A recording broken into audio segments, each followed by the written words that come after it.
We're in the book of Nehemiah, and as we dig into this together today, I want to start off by just there's a movie that came out about 11 years ago, and this movie depicted a battle, and was really powerful about the battle is that what I want us to understand is that Nehemiah would have been alive when this battle, called the Battle of Thermopylae, when the Battle of Thermopylae was fought, Nehemiah would have been alive. As a matter of fact, the king represented in the Battle of Thermopylae is the father of the king that Nehemiah will face in chapter 2 to ask him to pay for everything that's going to be done with the wall. That movie is called The 300. And so if you watch this movie, I know some of you guys are looking at that going, Jason's putting selfies on the screen again. I realize that. And so that's not a selfie. These guys, the Spartan warriors, and there's 300 of them, but they also had some buddies that came with them. There's between 1,500 and 2,000 warriors, but they faced off against 150,000 in the Persian army. And that's pretty overwhelming odds. And what's amazing about them is not that they won. They didn't win. I mean, that's kind of overwhelming odds. But that they held off the Persians for 7 days. And it was incredible. And you might go like, how did they do that? Well, if you look at these pictures, I think one of the key factors was steroid use. And so this may have been the first battle that was like predominantly won initially through roid rage. But these guys really, what helped them, what impacted them tremendously, was they planned and prepared for this battle. And that's what enabled them to have success for such a long time. Now, the men and women of Jerusalem that we're looking at in the book of Nehemiah probably didn't have six-packs like these guys do. But they had a similar strategy. They planned and prepared incredibly well. Nehemiah shows up in the town. If you haven't been with us the first couple of weeks, he shows up in the town.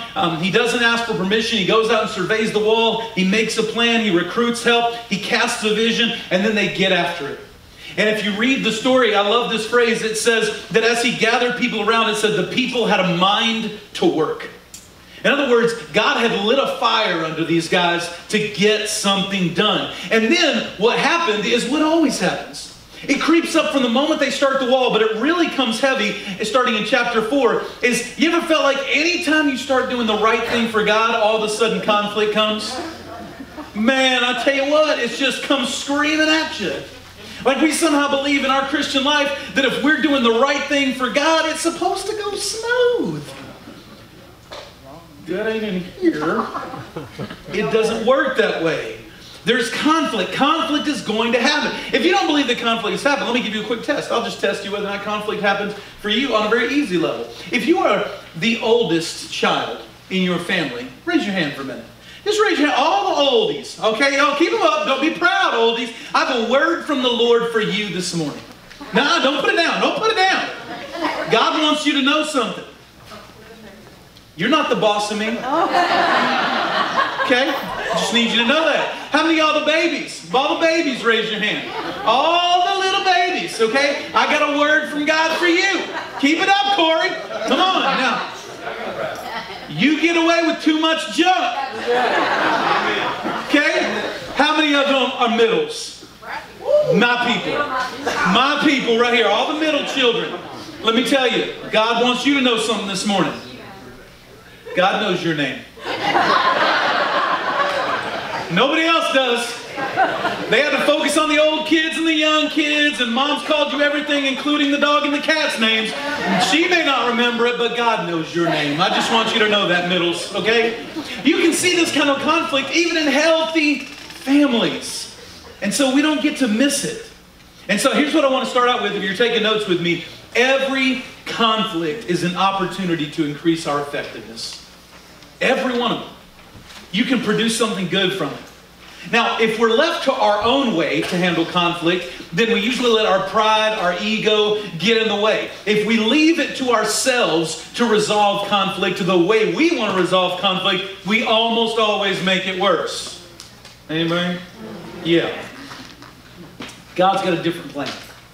So I want you to read with me starting in chapter 4, verse 1 through 6. It says, when Sanballat heard that they were rebuilding the wall, he became furious. And he mocked the Jews before the colleagues and the powerful men of Samaria. So he goes public with his ridicule. And he said, what are these pathetic Jews doing?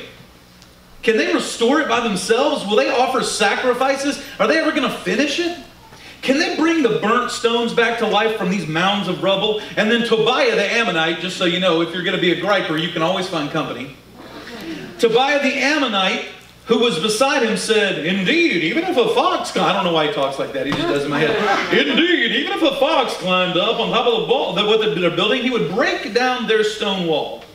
And then Nehemiah responds. He begins to pray, "Listen, our God, for we are despised." Now, I'm not saying this is a great response, but I have had the desire to pray this kind of prayer on people before. "Make their insults return on their heads, and let them be taken as plunder to a land of captivity. Don't cover their guilt, or let their sin be erased from your sight, because they have angered the builders." So we rebuilt the wall until the entire wall was joined together up to half of its height, for the people had the will to keep working. Sometimes it can be a struggle how we're going to respond to conflict. At this moment, people are not happy. And they want to get a rise out of Nehemiah. And for a brief moment they do, but Nehemiah is going to gather himself pretty quickly in this story. The thing is that most of us, when we're going through our life and we face opposition, that's when we cave. Like, that's when we back down. That's when we back off. We do that. Again, we think it's supposed to go right if it's God's will. But that's not the story of Scripture. And it's not a promise of God. As a matter of fact, when you're on the right track, more often than not, that is when you face opposition. And so if you're living a life that has no opposition in the ministry God's given you, you probably should ask, am I on the right track? Yeah. I mean, Jesus was the best of everything and a perfect person. They killed him on a cross. So none of us get out free. Okay? And so we need to understand that we don't get to cave in this moment of opposition.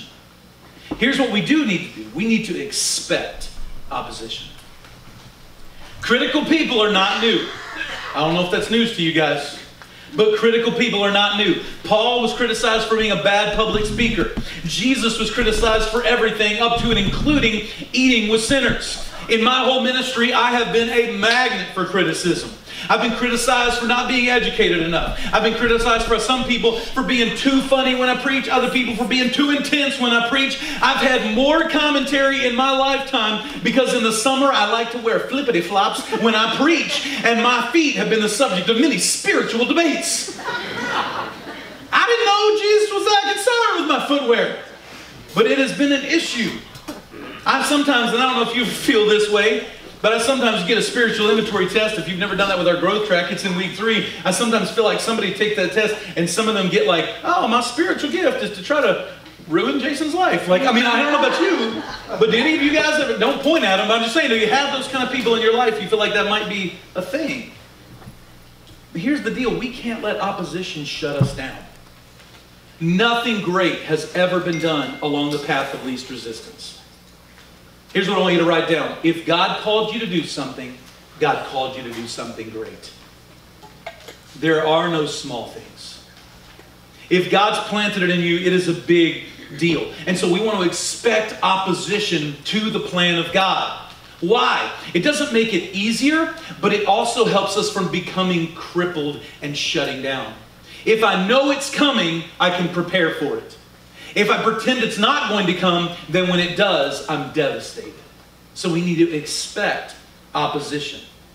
Now, let me clarify something. We want to ignore criticism, not critique. These are two different things that a lot of times can look and sound the same.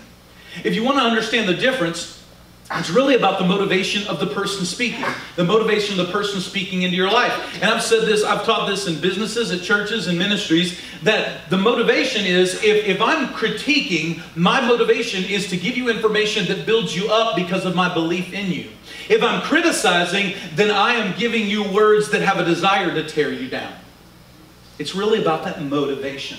If you're getting critique from somebody, man, your life is blessed. If you're getting criticism, there's a different response. So how do you respond to criticism? The first thing you should do is go, should I respond? Can I just tell you that? If you don't hear anything else, did you hear this? You don't have to respond to everything. Yeah. You don't have... Listen, we live in a culture where we think all of us should have opinions on everything. Can I tell you something? God told me this to tell you. some of your opinions are stupid. We don't need to speak about everything. Can we just grasp how arrogant it is to think I should have a voice on everything? What level of pride does that indicate? We need to know there's a time to speak and a time not to. Well, if somebody's criticizing us, we need to do this. Number one, we need to listen when their motivation is to help. If they are desiring to build me up, I want to hear their words. If their desire is to tear me down, I'm going to pull a Taylor Swift and shake it off, baby. That's what I want to do. Now, y'all got to wake up now, okay? Now, listen. That was good. All right. The second thing, number two, we need to answer them when the person is misinformed and open to change. If they go, man, they just don't have some details. They're missing some pieces. And I can simply explain this, and they're very open to receive information. I can resolve the conflict. That's easy. Now, the Bible will tell us all throughout the Proverbs, if you run up against an obstinate person, somebody who is not at all open to hearing information, then don't even, listen, you need to pray for openness before you begin to communicate. Otherwise, you're the fool. And so we've got to be careful of that. They need to be open to change. So when do you dismiss criticism? Well, we need to understand that the more effective you are for the kingdom of God, the more critics you're going to pick up along the way, okay? Amen, church? Y'all with me? Wake up now. Come on. All right. So I want you to dismiss it when the source can't be trusted or isn't motivated in love. When I was in South Texas, we built a youth ministry. It started out with 40 kids, went to 600 kids in 4 months. We couldn't meet at the church. There was no place to meet. So we ended up going to a gymnastics gym, which was awesome because we would play these songs where the kids had to jump and there was a spring-loaded floor. Man, we were peeling kids off the rafters. It was amazing. We had a great time, but it created issues in the city. We created traffic jams in places that had never been traffic jams. And all of a sudden, we started to get some criticism. I didn't know that until my pastor came back from a big citywide pastors meeting, and he goes, boy, you were the subject of a lot of conversation today. And I was like, what? He said, yeah, now you got to understand, when God is moving, you're going to get opposition.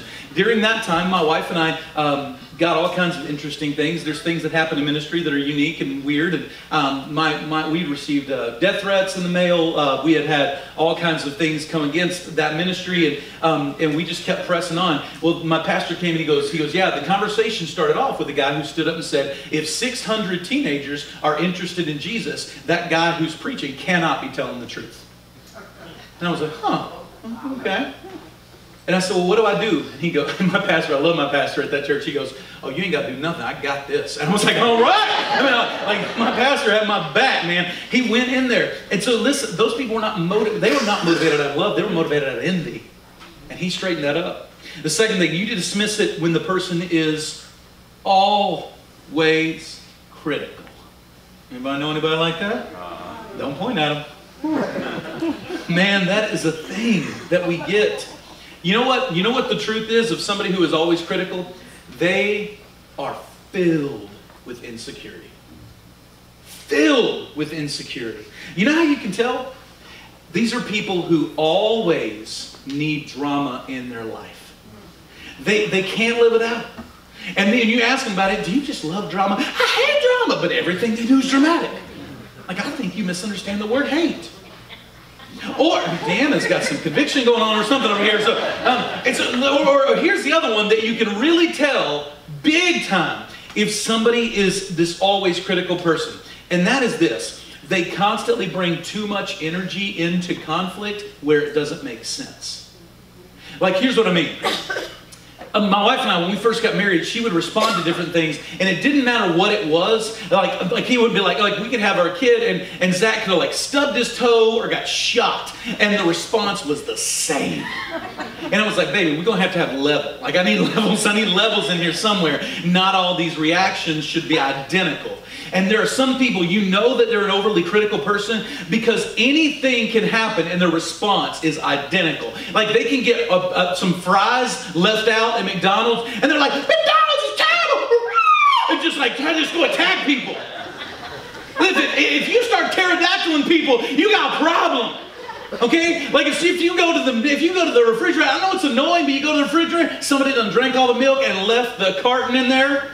If you do that, you've got issues, man. You're bringing too much energy into a conflict that doesn't make sense.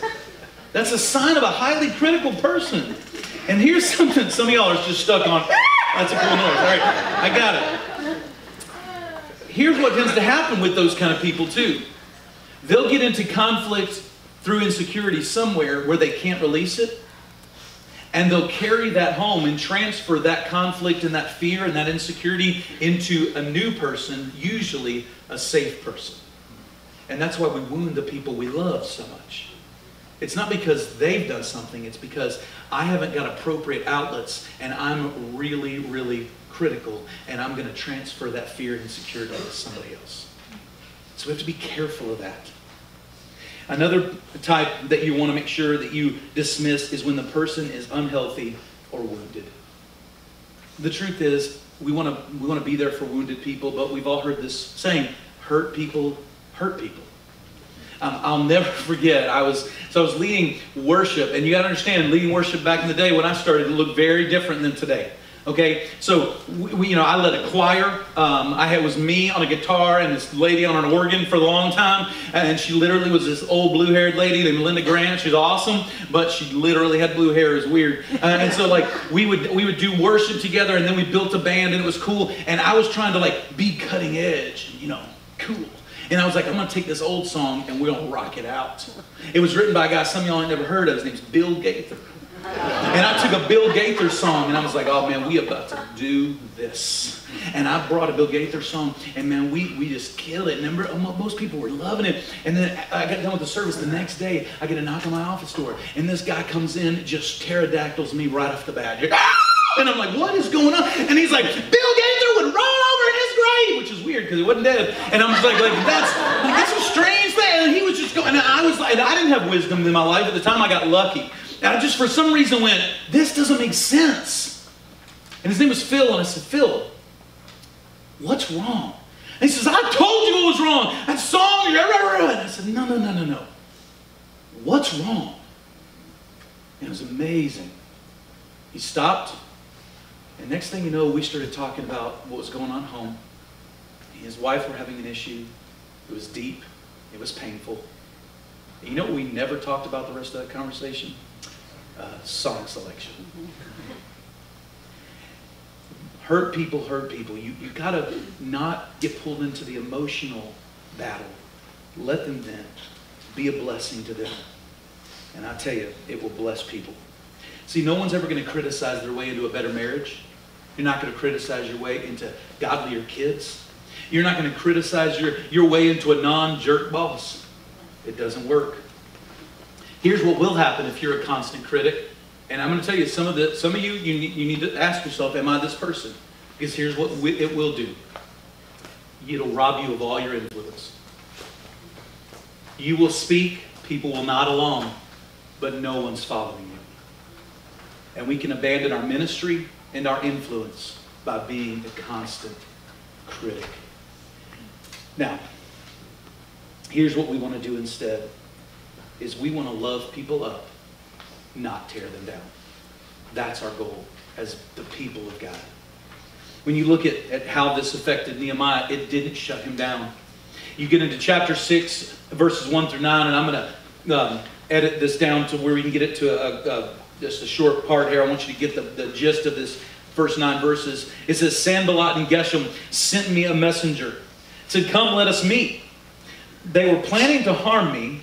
And he said, I'm doing important work and cannot come down. And so they sent him notes. 4 different times they sent Nehemiah notes. Hey, you should meet with us. You should meet with us. You should meet with us. Nehemiah wouldn't do it.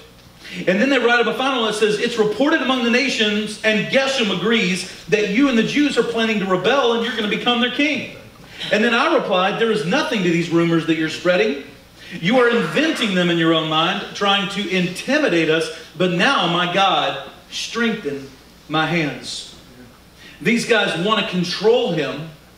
They want to try to get... I mean, have you ever had that happen to you where somebody comes to you and says, hey, a bunch of people and I have been talking. Oh, man. Now, I'm going to tell you what's coming next. A lie. Because it's probably them and one other person that nodded along in an uncomfortable conversation. Yeah. That's what it is most of the time. I mean, in fact, I get people that'll come to me sometimes, and I used to have this all the time in my office in Ohio, because there was so many people on staff. People would want to come to me and go, "Oh, I got a problem with so-and-so." And I'll be like, "Okay, well, people have been talking to me, and so I guess they got elected to come and be the one to gripe at everybody." And so the people are talking, and I said, "Oh, hold on just a second. Who is it?" They're like, "Oh, that person." And they're like, "Man, they're doing something destructive in their ministry. It's just terrible." And I'm like, "Okay, hold on a second. I'll be right back. I got to go do something." And I go and I get that person they're talking about from their office and be like, "Hey, somebody's talking about you in my office. Come with me real quick." And we go back and sit down, and I would sit there with them and be like, "Hey, I know this is super important to you, and it's super important to ministry. Now that they're here, would you say to their face what you just said a second ago?" And they go, "Well, there's some challenges." Well, it's amazing how we can go from destructive to challenges when you have to face the person that you're accusing. It is unbelievable.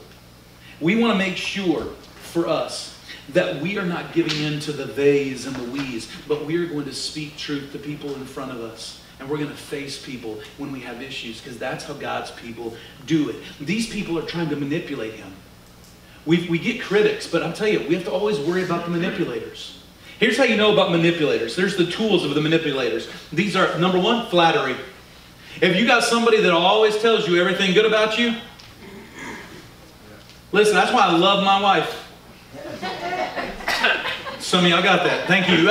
Because Crystal tells me the truth. I can walk out of here, and I'm not saying you guys manipulate me, but some of you, "Jason, that was the greatest sermon. That was the greatest sermon." I called Crystal. I was like, "How was it?" She's like, "Eh." I'm like, "Thank you, baby, for keeping me grounded. I appreciate it." She will be honest with me. Listen, we call this the spiritual gift of sucking up. I mean, like, this is when people will just suck up to you. And you know why they want to do it? They want to eventually get you to compromise your values. You see it in dating all the time. I'm going to suck up to you until I get you to compromise your values. And the next tool that we see is threats. "Well, do it my way or I'll leave. Do it my way or I'll quit. Do it my way or I'll tell." The third thing that you see is guilt. Tell me if you've ever heard this before. "I can't believe after all I've done for you." Oh yeah, some of y'all right there are like, somebody was testifying over here. Like, it was amazing. I mean, listen, if you loved me, you would. Listen, that's manipulation. I love how Nehemiah handles it. If you read that passage, they're bringing complaint after complaint after complaint. You know what Nehemiah sends back every letter? "I'm busy." I love that response. "We got this against you. You're trying to do this." I got time for that. That's his response. "I'm busy." And you know why that's important? You can write this down. Conflict cannot continue without my participation. I won't join you. That's so great. When I was doing that ministry down in South Texas, I had this really amazing moment right before one of our services. One of my adults came up to me and they said, "Hey, like I told you, we were in spiritual warfare." They said, "We just had a group of Satanists show up for the service. And they wanted to interrupt it all." And I was like, "Oh." Now I'm going to tell you, that's not something I had been equipped or prepared for. There's not like a college class that you can go take that's like, "Hey, if the Satanists show up to disrupt your church service, here's what you should do." I've never seen a TED Talk on this. Like, this is not a thing that you get equipped for.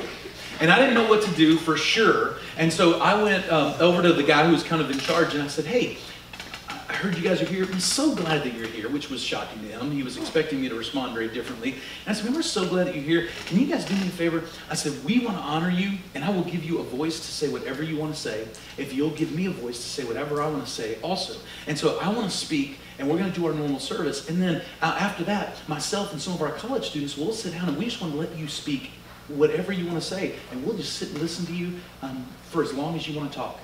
And the guy goes, "Well, that's fair." We went through the whole service. These guys sat there, listened to us talk about the love of Jesus, the grace of Jesus. All the kids were leaving. I had ordered pizza. And the pizza starts coming in. And we sat down, we had these tables, we start feeding them pizza. And the guy that I'd spoke to, he goes, "Huh." I said, what's going on, man?" And he goes, "Well, It's a lot harder to hate you now that you gave us pizza. Amen. Yeah, thank you. That's what I'm talking about. Like, here's the thing. We can minimize the impact of opposition with the right response and the right focus. My focus that day, and I don't always win at this, was the right one. Here's where I want us to get. You can't please everyone, but you can please God. Amen. And if that's my focus, then I can win. And that's important. I want you to listen to this. Becoming obsessed with what other people think about you is the fastest way to forget what God thinks about you. Okay, that was really good. I worked on that for a while. So, listen, y'all, I know we got you up early, 11 o'clock crowd. And so I want you to hear this again, okay? Corey, I'm looking at you. I want a response, okay? Listen, I know I'm joking, but I'm also super serious. Think about this, because we get sucked into this all the time. Becoming obsessed with what other people think about me is the fastest way to forget what God thinks about me. Yes, that was awesome. All right, so here's the thing. When you do that, you're plugging yourself into the wrong power source to get power that thing cannot supply for you. I'm looking for the approval. I'm looking for the affirmation. I'm looking for the encouragement from someone who cannot possibly give me what I need. And that's why I want to seek to please God, because He can supply the power and the affirmation that I need. We need to understand that this stuff just, it comes. These oppositions show up in our life. These aren't in your notes, but Matthew 10:24 says this. Jesus says, many will be offended. Many will betray one another. And many will hate one another.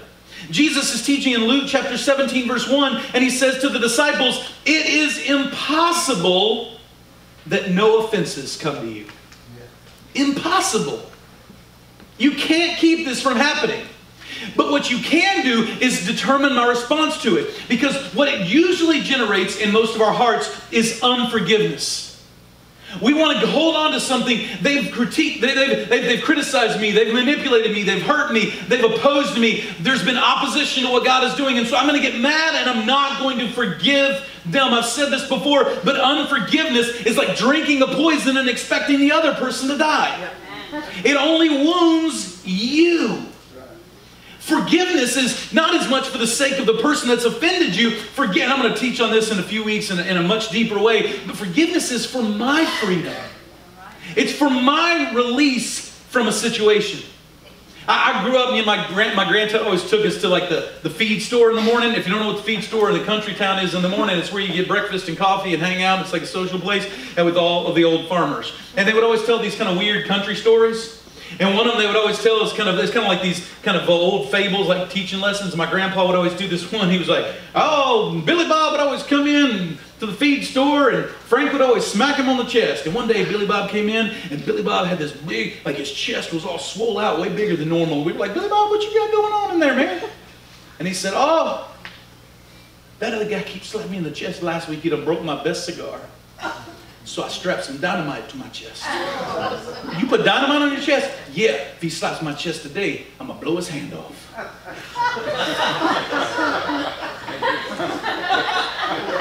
Let's think this through. We think we're going to hurt the other person, but we're going to blow us both to bits. That is what happens. You know the best way to end conflict, the best way to overcome these issues with people that have opposition with us is surrender for forgiveness. The problem with surrendering our life to forgiveness is that it takes emotional and spiritual maturity that most of us don't have. That's why we hold the grudge. Because we are emotionally and spiritually immature, and so we hang on to it. See, the only way to overcome those offenses is to remember and to fully understand the depth and degree that Christ went to forgive us. In the worst moment of your life, in the worst thing that you've ever done, the stuff that you don't want to admit to anybody, even to yourself, in that moment of your life, not after it, not once you get cleaned up from it, but while you were doing it, Jesus Christ in that moment loved you and forgave you.